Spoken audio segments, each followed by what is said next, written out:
Sindaco, oggi un'inaugurazione molto particolare qui a Casa Maria Adelaide, è stata inaugurata l'ampliamento della struttura. Come comune, come vedete questa nuova progettualità?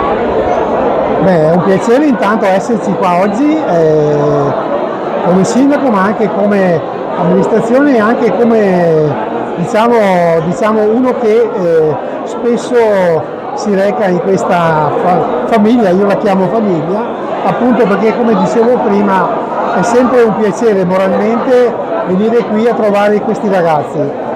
Ovviamente vanno dei complimenti alla fondazione, all'associazione per questo ulteriore ampliamento che mette a disposizione più spazi per gli ospiti di questa struttura. Ovviamente un complimento va anche ai progettisti e alla ditta che ha fatto appunto questo bellissimo lavoro.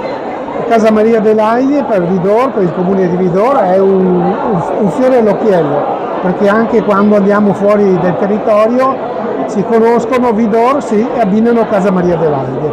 Quindi è un piacere essere qui a Vidor e essere qui oggi per questa inaugurazione. Inoltre un ringraziamento sicuramente va fatto a tutti i volontari che quotidianamente partecipano qui ai lavori per collaborare con questi operatori, con questa struttura, con questi ospiti.